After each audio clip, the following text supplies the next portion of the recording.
Pichanu. Je suis né en 1947. J'ai commencé à travailler en 1968 en commençant par vendre des trousseaux. Mon père était déjà dans le métier, donc je me suis lancé dans le métier de négociant, comme mon père le faisait.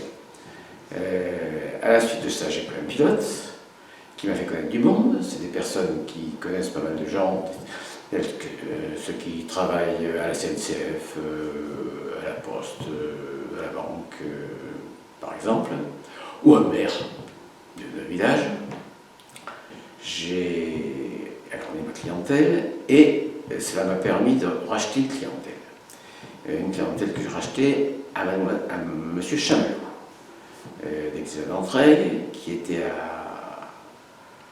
à Thouars, et sur Thouars et Poitiers en particulier.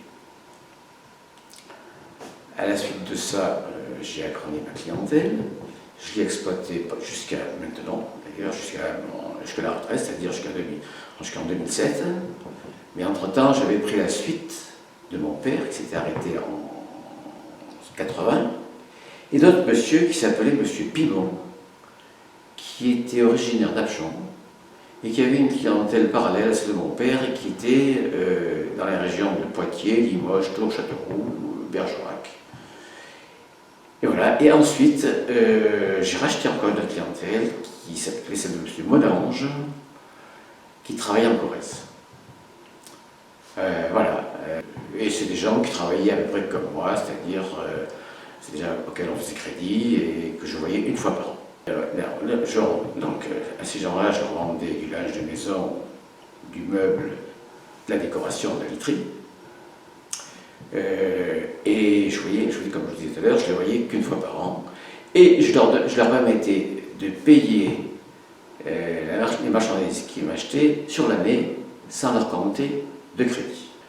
Il fallait que cette somme soit payée à mon prochain passage. Si elle n'était pas, les gens me réglaient normalement. Et l'année suivante, on recommençait la même chose, suivant les besoins de chacun. Moi, je ne forçais jamais les gens. Ils prenaient ce qu'ils voulaient, peu, beaucoup ou peu, et c'était presque devenu des amis.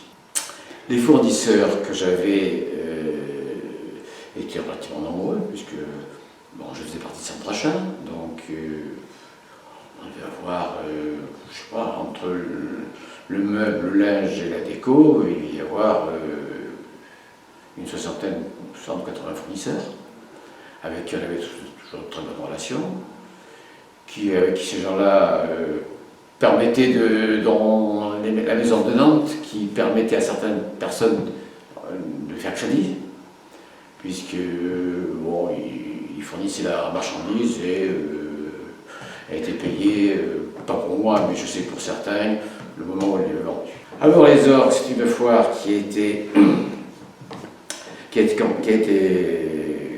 mise en place, je crois, après la guerre, qui a énormément évolué sous l'égide de M. Lisée et Breton, en principe, et qui était devenu de grande importance et pour les fabricants et pour les négociants, puisque dans les années 70, il y avait bien 5-6 000 personnes qui atterrissaient à bord, hein, et ça durait une dizaine de jours là-bas. Et tous les achats se faisaient en principe, en particulier le linge, se faisaient pour toute l'année, se faisaient à bord, avec des fabricants qui présentaient que des articles de qualité. Ce métier m'a permis d'avoir une très grande liberté, de faire ce que je voulais quand je voulais. Alors bon, il y avait énormément d'heures de travail, mais par contre, je m'arrêtais de travailler 2 mois par an, juillet et août. Donc moi j'en ai gardé un très bon souvenir, avec une très bonne relation avec les clients, avec les fournisseurs. Et ma foi, pour moi, c'est dommage que ce métier ne continue pas. Mais bon, c'est plus l'avenir.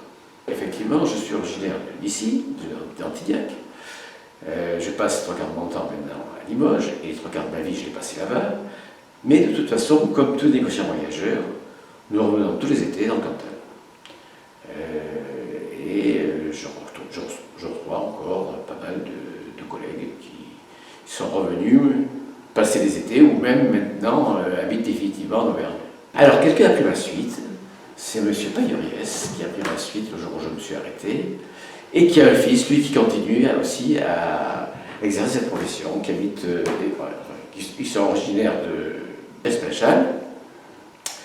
Et ma foi, je crois que pour l'instant, bon, alors, Madame Pailleriès est décédée, mais son mari va continuer un petit peu encore, je pense, et le fils, donc, a bien l'intention de perpétuer la profession pour l'instant. Alors, je vendais un tout petit peu d'argenterie par l'intermédiaire d'une société qui s'appelait Vuillermet, qui était à Lyon. Je pense que cette société n'existe plus aujourd'hui. Mais je l'ai vendu un petit peu d'argenterie et de porcelaine, par la même occasion, puisque, habitant Limoges, j'étais bien placé pour le faire.